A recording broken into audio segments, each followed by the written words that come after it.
Bonjour à tous, bienvenue dans cette nouvelle vidéo sur ma chaîne YouTube et on se retrouve aujourd'hui pour 24 matins à 6 h tous les matins comme c'est la tradition depuis maintenant de nombreuses années sur cette chaîne.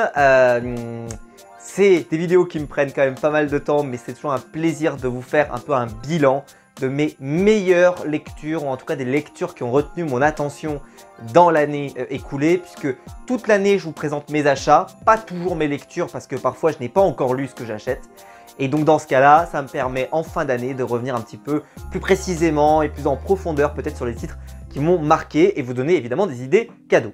J'ai sorti le bonnet de Noël, j'ai sorti mon pull de Noël spécial Seigneur des Anneaux, je ne sais pas si vous le verrez bien mais en tout cas il est beau. Et on va aujourd'hui commencer avec un titre de chez Urban. D'ailleurs, je vous remercie en tout cas, n'hésitez pas à liker la vidéo, à la partager, voilà, à la faire découvrir au maximum de gens parce que c'est le but de ces vidéos du calendrier, c'est de faire découvrir un maximum de comics à plein de gens dans cette période de Noël et peut-être d'en convertir certains, on ne sait jamais, il n'est jamais trop tard pour démarrer. Alors, on est habillé de circonstances, mais là on va pas du tout être dans l'ambiance de Noël. Ouais, je prends un titre qui sort, pas du tout dans cette ambiance là, Noël, etc. J'ai envie de dire, TF1 nous a bien sorti pendant la période de Noël un truc avec des zombies. Donc moi je commence avec des vampires. Voilà, je trouve ça normal, je deviens Arthur également, voilà, c'est normal, tout est normal, Mais bon, on va commencer avec un titre en tout cas qui m'a particulièrement marqué et je voulais vous le faire découvrir pour ce premier jour, c'est DC versus Vampires. Alors, déjà première chose, ce titre, je le sors, donc la vidéo c'est la première, celle du 1er décembre, le tome numéro 3, le dernier tome de la saga, sort aujourd'hui, le 1er décembre. Donc je ne l'ai pas encore lu, je ne sais pas quelle sera la conclusion, est-ce qu'elle sera positive, est-ce qu'elle sera négative, est-ce que le titre va nous décevoir à sa conclusion, je n'en sais rien. Mais en tout cas, c'est un titre qui m'a tellement marqué cette année que je me suis dit, on va commencer par celui-là. Et comme ça, vous pouvez même aujourd'hui démarrer en achetant les 3 premiers tomes, tout de suite. Alors en sachant que pour le premier volume, ici, de mémoire, il y avait pas mal de séries, de couvertures, pardon. Vous avez celle de Batman, vous en aviez une, je crois, avec une autre couverture variante, etc. Moi, j'ai aimé celle-ci et c'est pour ça que je me suis régalé sur celle-là. J'aime un peu moins, pour être tout à fait transparent, la couverture du tome 2, que je trouve moins jolie. J'aime beaucoup par exemple la 4e de couverture avec Green Arrow, forcément j'adore Green Arrow. Mais voilà, alors de quoi ça parle? Bon, c'est assez facile à résumer, il y a une menace sur la planète, des gens se transforment en vampires, et Batman enquête comme toujours pour savoir ce qui se passe, et évidemment il va être rejoint par l'ensemble de la Justice League, Green Arrow notamment, Flash, Green Lantern, etc., pour essayer de savoir ce qui se passe. Il y a également le personnage de l'ensemble de la Bat Family qui se dit que le responsable c'est probablement le Joker, c'est toujours le Joker de toute façon, c'est comme ça, on le pointe du doigt, c'est comme ça, c'est la victime, c'est obligatoirement le Joker. Et puis l'enquête avance, on est sûr que c'est le Joker parce que forcément qui peut créer cette confusion, cette destruction dans la ville et ces gens qui deviennent complètement comme ça, comme des monstres, c'est forcément le Joker. Puis l'enquête va nous amener à comprendre que c'est sûrement pas le Joker. C'est sûrement pas le Joker parce qu'on va découvrir un truc assez rapidement dans le comics. Et donc voilà, l'histoire va vraiment avancer jusqu'à peu près les 2 tiers du premier volume où on découvre qui a fait quoi. Qui fait quoi, on le sait à la fin, aux 2 tiers de ce volume-là. Et honnêtement, c'est hyper bien fait. La scène est assez... Alors évidemment, c'est un comics, donc DC versus Vampire, c'est un comics assez violent. Donc ne le ferez pas à votre petit-neveu qui a 4 ans, parce que clairement, ça pisse un peu. Ça pisse un peu beaucoup, donc quand même. Donc c'est de mémoire, je sais même pas, mais je crois pas. Non, mais ça aurait pu être dans la collection Black Label, si vous voyez ce que je veux dire. Mais eux, ils nous vont quand même marquer dans super-héros horreur chez Urban. Donc quand même, si vous l'achetez globalement, normalement, c'est que vous savez vers où vous allez. Et donc c'est James Tynion IV au scénario, James Tynion IV qui est connu et reconnu pour avoir travaillé longtemps avec Scott Snyder. Et ensuite, il a commencé à vraiment prendre du galon. Il est devenu le scénariste de Detective Comics.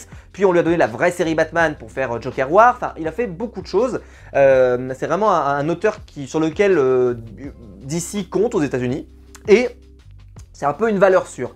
Mais sur les Elseworlds, c'est pas lui d'habitude qu'on appelle d'habitude, on en parlera parce qu'il y aura un autre Elseworld dont on parlera pendant ce calendrier de l'Avent qui m'a particulièrement marqué. Là c'était un peu, voilà, c'était pas habituel, il y a vraiment un autre qui est vraiment un spécialiste que vous connaissez peut-être pour avoir fait notamment Injustice par exemple, qui s'appelle Tom Taylor. Et donc on était un peu impatient de savoir ce qu'allait faire James Tynion IV, surtout que d'habitude on a un peu des one-shots, mais là,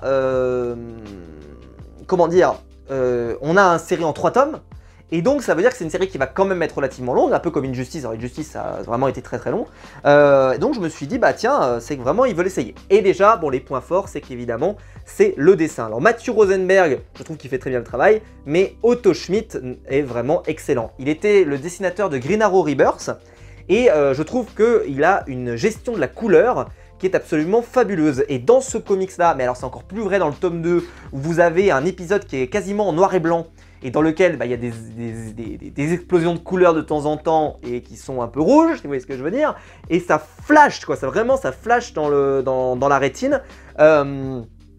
Et par exemple cette page, je trouve qu'elle est symptomatique vraiment de ça, c'est-à-dire avec vraiment des couleurs qui pètent, qui flashent, et ça en fait pas du tout un comics terne, ça en fait un comics qui est très agréable. Après il y a des planches parfois un tout petit peu moins détaillées comme celle-ci, mais moi ça me dérange pas forcément. Je vais vous montrer par exemple, là donc là on est vraiment sur du Otto Schmidt, et vous voyez j'aime bien ce type de planche par exemple, parce que je trouve que c'est un comics qui aurait pu être qui aurait pu être dessiné par Liber Mero, pour ceux qui connaissent un peu, qui est vraiment un dessinateur très avec un art assez violent, assez sombre et tout ce que vous voulez. Là, c'est pas le cas, là c'est plutôt très lumineux, très coloré, et ça fait plaisir.